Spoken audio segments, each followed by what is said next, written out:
something interesting about life, and tax. Okay, two things are certain. One of them, you come at some point, just don't know where. The other one, tax. What? They are related. Because it doesn't matter which one comes first, the other one certainly follows. And that tells you, my good friends, that things that you know that will happen in life, you need to plan for them. The types of income which will be chargeable, and the business income from any trade, any business, yes, amongst this business. Income from employment, rent income, pensions from certain point, investment incomes, dividends and interests, capital gains. Allow me to mention at this point that tax is one of the most dynamic policy in any government. Part of it is because tax is used to raise money for meeting government expenditure, but also it's an issue of the concern, the social concern of a government. That's why it varies many times. You'll find the tax of 1 year issues may vary. Now we have a few changes happening, not just because of the year 2020-2021 fiscal year, but also because of the effects of COVID. What this means, my good friends, even before I go deep into this, is you need to arm yourself with knowledge. That's why I congratulate you for coming for this kind of session. You also need to have with you tools. Very, very important to have all the acts that relate to taxation. Income Tax Act, VAT Act, and so on. The income from business, whether that is in Kenya, partly in Kenya or elsewhere, or even if it is deemed to accrue in Kenya. I have had instances where somebody is telling me, we are doing everything in Uganda. But when you look at the substance of the transaction, including the expenses incurred to earn that income, everything is in Kenya. And therefore it is deemed to be derived in Kenya. This is very, very important for you to be checked. So when you are a sole proprietor, tax is new. Okay, and it is good to see that it can be recovered from any of your income. Same with partnerships. Corporates, notice the rates of tax. One of the things is the recent change, which drops from 30% to 25% as a way of helping businesses, people to recover from the effects. Non-residents are still at 37.5%. It's good to know that there has to be an accounting system for taxation. That's why you are required to be paying through installments. You pay tax in 4 installments, with the 5th one which being the final. You pay every quarter, every quarter, the estimate of tax for that quarter. And then at the end of the year, once you've done your account, any difference is paid at the beginning of the following year, the quarter of the following year. That's why the first quarter of the year becomes important, because you pay not only the quarter for that year, but anything remaining for the prior year. Okay? And of course, you know that KRA has automated things these days, not the way they used to be. Returns are all done through iTax. That makes it a lot easier for accountability. Employment income tax is accounted for by employers. You are employers. You business people, you have a special responsibility for employment tax. All the employees that you have to pay KRA for the respective payee as you pay their salary. And it is good to emphasize here that you are the responsible person. The amount of money you pay your employee is deemed to be after tax. So KRA is not going to follow your employee, it follows you. That's why emphasis here becomes important. The second part of the emphasis is as you run your business, and I will encourage that it's very, very important to look at the nature of your business and how you come in. We talked about personal financial planning last time, and one of the things we mentioned very important is for you to have a salary for yourself.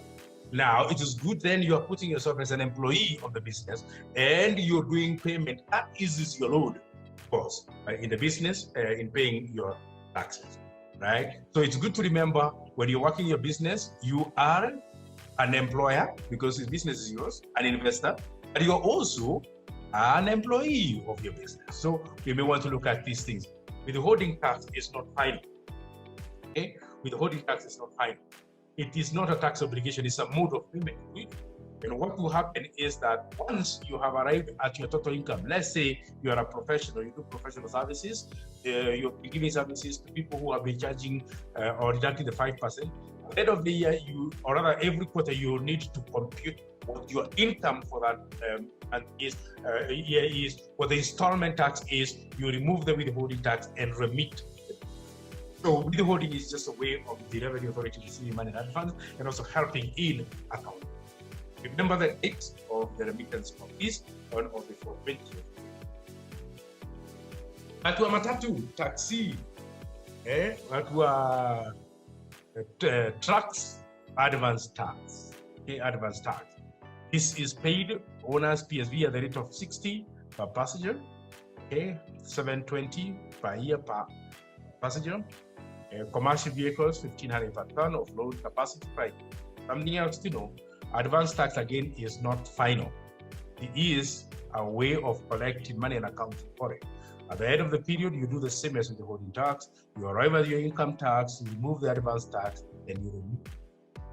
Turnover tax, my good friends. Turnover tax had been withdrawn and brought back in 1st January this year.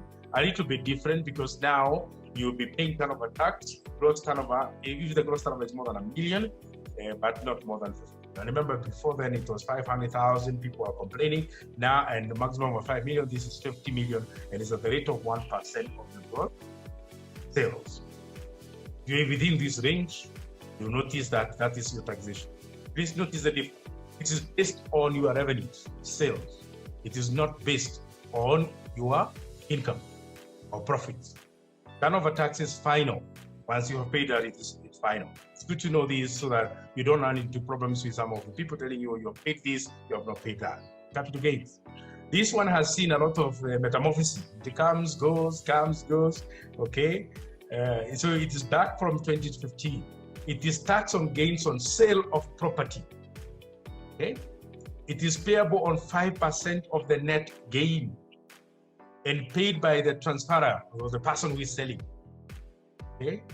You on before 20th day after the transfer, residential rental income, all right? This is a tax on rent. Please note, although people say this is a new tax, actually it's not a new tax. The mode of payment that was changed, right? That is January 2016, to make it easier in a certain way. Rental income is always tax.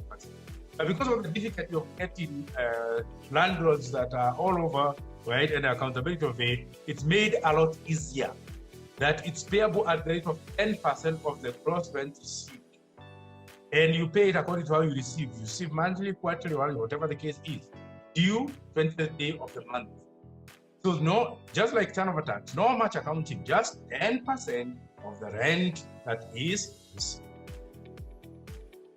And this withholding tax started January 2017. It's applied on both residential and commercial property. Withholding tax, not by everyone, only by appointed agents. So that if your tenant is declared an appointed agent by KRA, that tenant is required to deduct 10% from your rent, remit 10% to KRA, and give you the difference. Kenya applies what is called the self-assessment system income tax. Self-assessment means that you are invited by the law to assess yourself, remit the tax that you have arrived at, with a caveat that the revenue authority can audit you anytime on farm. Obviously, if you understated your income, there will be penalties. It is a control mechanism. Right? The beginning is we trust you do it right. That we shall verify. Okay, we shall verify.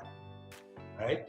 Sometimes when it comes to matters of fraud like tax and so on, I remember my teacher telling me that, look here, there is one golden rule. In God we trust. In men we audit. That's why verification has to come in. Now, how do we verify that you have been doing the right thing? You need to do tax return. And the returns are filed as they fall in their various kind of returns. You have noted that I've been mentioning about the dates. Now, of course, whenever you, anyone with a revenue KRA PIN you are expected to file your annual income tax return, right? Those sole proprietor partnerships, those in employment, the date is 30th June already passed. I think we mentioned it last time. Businesses, limited companies to be precise, right? That would be the 6 months after the end of your accounting. Many of you who have limited company, I would strongly advise you to have your accounting date to be that 1st December. Your financial year to run with the calendar year. It's a lot easier to deal with things that. Remember, returns can be of any kind. You can have a return because you have tax to pay. You can have a return because you have tax to claim that you have overpaid. But you can also have a return because you have nothing to claim and nothing to pay. What is called new return. Now, some of us make a mistake that whenever you don't have a tax to pay, you don't file any return. There is a penalty for that. And the moment you're going for tax clearance certificate, that's when you realize that you have huge penalties that arrive because you perhaps not do the right thing. If you're registered with value-added tax, note you need to install an electronic tax register. This may be the normal ETLs that we know of. It can be an electronic signature device or an electronic fiscal printer. So we always advise people, when you are buying one, visit one of the approved ETL dealers that you'll find on the website, and then you'll be able to know what you need to buy. I know there's a question maybe someone is asking, now do I need to buy an ETL? And Teams is coming on. Yes, the approved ETL dealers actually have upgraded even to what will line with Teams, because Teams is already in pilot. And then the other thing that I need to comment about is keeping the records. Ensure you keep the records for 5 years. And that does not mean after 5 years are over, you destroy them. No. Remember, the law in Kenya says for you to destroy documents, you need to seek an approval for destroying. But what it's basically saying that the document, if I'm doing an audit on you, that I'll ask for up to 5 years.